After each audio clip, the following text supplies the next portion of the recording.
Hello, dear students, welcome. A very warm and heartiest welcome.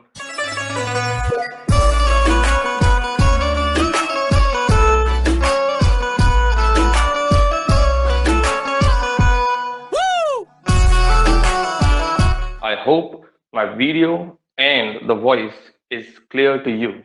We are going to begin a slight discussion over the chapter. First of all, देखिए जो chapter आज हम पढ़ने वाले हैं, अबे जल्दी बोल, कल सुबह पनवेल निकलना है। Music making of a scientist, ये बेसिकली केवल एक चैप्टर ना होकर आप लोगों के लिए एक इंस्पिरेशन का काम भी कर सकता है। अच्छा, इंस्पिरेशन इन द सेंस कि कैसे एक छोटा सा बच्चा केवल कुछ क्वालिटीज के दम पर एक बहुत बड़ा साइंटिस्ट बन जाता है। वो कौन सी चीजें थी जो कि एक कंप्लीट जीनियस के लिए जरूरी होती है। कोई शुरू से जीनियस नहीं होता, पर वो अपनी जर्नी में, अपनी लाइफ की जर्नी में सीखते हुए उन स्किल्स को अक्वायर करता है एंड वो आगे बढ़ता जाता है। राइट। रिचर्ड एब्राइट, पहले एक लड़का, बाद में एक साइंटिस्ट। उसकी खूबियां क्या थी जिसकी वजह से वो एक बहुत बड़ा साइंटिस्ट बना? उसकी खूबियों में सबसे पहली चीज थी एक driving curiosity. He was very very curious about things, about learning things specially. एक जिज्ञासा थी अंदर कि ये चीज होती तो है, पर ये क्यों होती है। राइट। ठीक, एक तो ये चीज। दूसरा, उसकी understanding. Understanding plays a very very important role in our growth. जब वो छोटा था तो शुरुआत से ही उसको चीजें कलेक्ट करने की बहुत आदत थी। वो rocks, fossils and even coins, इनको कलेक्ट करता था। ये पेंसिल्वेनिया के रीडिंग नाम की जगह के नॉर्थ एरिया में रहता था और वहां पर पाई जाने वाली ऑल 5 स्पीशीज ऑफ बटरफ्लाई उसने कलेक्ट कर ली थी।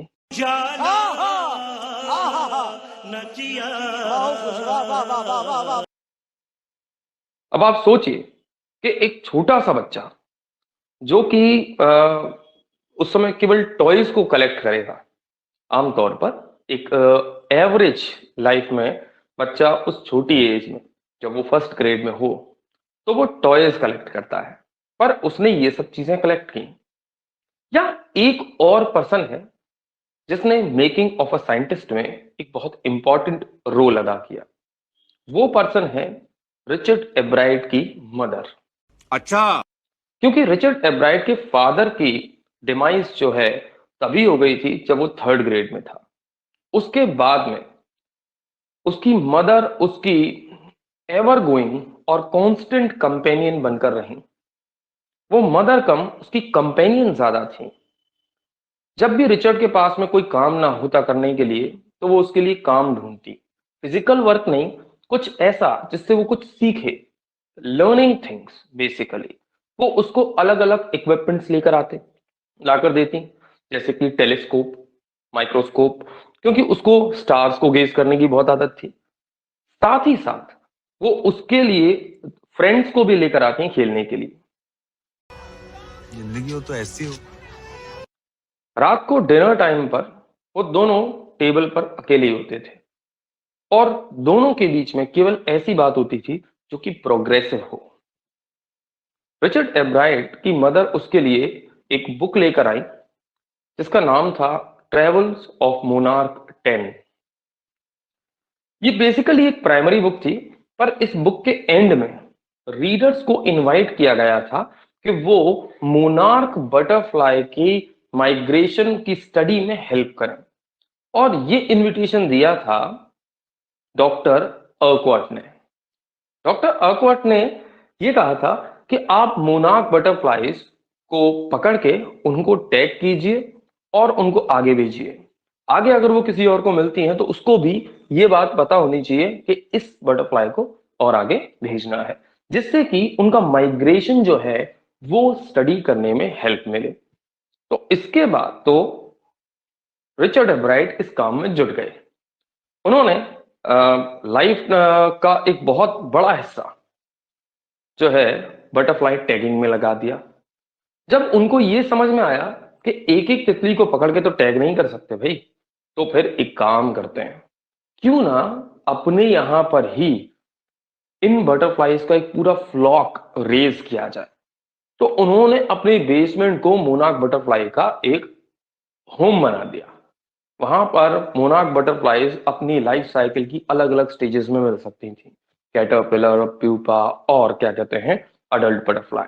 तो इस तरह से बहुत लंबे समय तक उन्होंने बटरफ्लाईज को टैग कर लिया, पर यह बहुत ही थका देने वाला और परेशान करने वाला काम था, और इसके कुछ बहुत लंबे चौड़े रिजल्ट्स भी नहीं निकले। तो उसके बाद उन्होंने इसको ड्रॉप कर दिया। देन इन्होंने एक बार एक काउंटी साइंस फेयर में हिस्सा लिया। इन्होंने सोचा क्यों ना अपनी जर्नी को यहां से शुरू किया जाए। इसमें उन्होंने फ्रॉग टिश्यूज का एक नीट डिस्प्ले दिखाया अंडर अ माइक्रोस्कोप, जो कि आमतौर पर मेरे ख्याल से कोई एक्साइटिंग चीज नहीं है। अच्छा, हमको सिखा रिया है। यहां एक चीज थी जो कि स्लाइटली बैकवर्ड ला रही थी रिचर्ड एब्राइट को। एक्चुअली इस फेयर में रिचर्ड एब्राइट हार गए, उनको कोई भी प्राइज नहीं मिला, बाकी सबने प्राइज जीता। पर ये जो मटेरियल प्राइज था ये कम मायने रखता है बजाय उस लेसन के जो उनको उस काउंटी साइंस फेयर से मिला।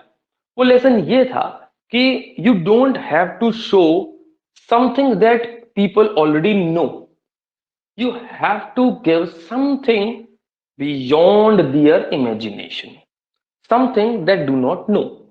ठीक है, आपको कुछ ऐसा दिखाना है जो लोगों को ना पता हो, आपको नीट डिस्प्ले नहीं करनी। ये बात इन्होंने अपनी इस हार से सीखी। अब इस पॉइंट से हमको मालूम क्या पड़ता है?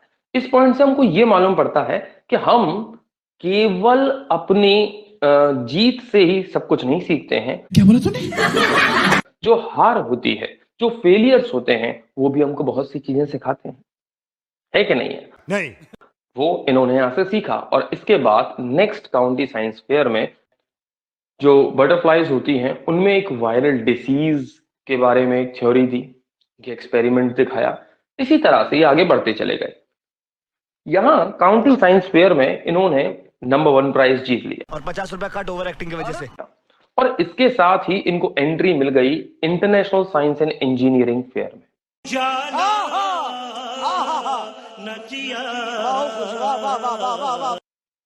और वहां से प्राइज जीतकर थर्ड प्राइज मिला इनको जूलॉजी के अंदर, और इस प्राइज को जीतकर इनको एक बार और इंटरनेशनल जो लेबोरेटरी थी, आर्मी लेबोरेटरी, उसमें काम करने का मौका मिला।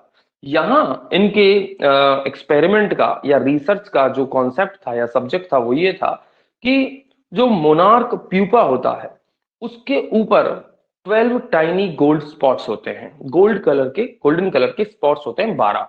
ठीक है, कि ये जो स्पॉट्स है ये केवल ऑर्नामेंटल हैं, सजावटी हैं, या फिर ये इसकी ग्रोथ में कोई रोल अदा करते हैं, ये जानना अब इनके लिए अगला माइलस्टोन बन गया था। तो उनके अंदर क्यूरियोसिटी तो थी, वो आगे बढ़े और इस पर रिसर्च करना शुरू किया। तो करना, परेशान हो गए हम लोग 2.5 साल से, ये भी परेशान हो गए, हम भी परेशान हो गए, करो फिर। तो एक बार वो इसके केमिकल स्ट्रक्चर के एक्सरेज को देख रहे थे, तभी उनके दिमाग में एक बात आई जो कि साइंस की दुनिया को हिला देने वाली थी। कुछ समझ चुके थे वो।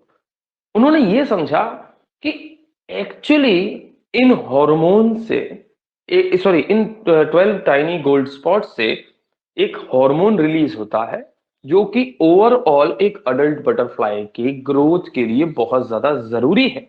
और दूसरी चीज, इनको अपनी सेल लाइफ की एक नई थ्योरी भी मिली यहीं से। वो ये थ्योरी थी कि किस तरह से सेल्स अपने डीएनए का ब्लूप्रिंट जो है वो रीड करती हैं, किस तरह से। और फिर उस ब्लूप्रिंट के ही बेस पर किस तरह से सेल्स ग्रो करती हैं और शेप देती हैं किसी भी ऑर्गन को। जैसे आपकी एक उंगली कट जाती है, तो जहां से कटी है, जहां से जितनी स्किन निकली है उतनी ही स्किन बाद में बनती है, ऐसा नहीं कि एक्सेसिव स्किन आ जाती है। This is because DNA, right. DNA जो है ब्लूप्रिंट होता है लाइफ का और उसके स्ट्रक्चर का। इस चीज को उन्होंने समझ लिया। आगे ये थ्योरी आगे चल के क्या कहते हैं पब्लिश भी हुई, और ये पहली बार था कि एक बहुत बड़े साइंटिफिक जर्नल के अंदर एक कॉलेज गोइंग स्टूडेंट की थ्योरी पब्लिश हो रही थी। ऐसा कभी भी नहीं हुआ था। तो ये एक बहुत बड़ा माइलस्टोन था, उन्होंने अपनी लाइफ में अचीव किया। और इसमें उनके साथ थे उनके college roommate James R Wong. इन दोनों ने मिलकर इस पर काम किया था एक्चुअली। आगे रिचर्ड एब्राइट के एक एसएससी टीचर हैं, वो उनके बारे में बहुत एडमायरिंग तरीके से कहते हैं कि रिचर्ड के अंदर एक खासियत थी कि वो हमेशा एक एक्स्ट्रा एफर्ट देता था अपने काम में। टाइम मैनेजमेंट उसका इतना अच्छा था कि उसके पास सभी चीजों के लिए टाइम था। वो केवल एक साइंटिस्ट ही नहीं था, वो केवल साइंस में ही इंटरेस्ट नहीं रखता, वो एक चैंपियन डिबेटर भी है, ठीक है, एक अच्छा साइंटिफिक एग्जिबिट का फोटोग्राफर भी है, वो एक पब्लिक स्पीकर भी है। अरे कहना क्या चाहते हो? तो एक ओवरऑल आउटगोइंग पर्सनैलिटी है वो। और ये एक बहुत बड़ी चीज होती है कि आपके टीचर आपके बारे में ऐसी राय रखते हैं, और ये हो जाए तो ये मान लीजिए कि आपने बहुत अच्छा मुकाम हासिल कर लिया है, राइट। तो this was the basic story, the summary of the making of the scientist. और आखिर में इसको कंक्लूड करते हुए मैं आपको बता दूं कि एक साइंटिस्ट की मेकिंग में कुछ इंग्रेडिएंट्स लगते हैं। जैसे आप कोई डिश बनाते हैं तो उसकी मेकिंग में कुछ इंग्रेडिएंट्स होते हैं, उनको मिलाकर ही एक प्रॉपर मिक्सचर बनाकर आप एक डिश तैयार करते हैं। तो एक साइंटिस्ट की मेकिंग में वो कौन कौन से इंग्रेडिएंट हैं जो जाते हैं? देखिए, नंबर 1 जो है वो है क्यूरियोसिटी, यानी जिज्ञासा, जानने की इच्छा। जब तक आपके अंदर किसी चीज को जानने की इच्छा ही नहीं है, you can not do anything. आप कुछ भी नहीं कर सकते, आप आगे बढ़ेंगे नहीं, क्योंकि you don't have a reason to step forward, right.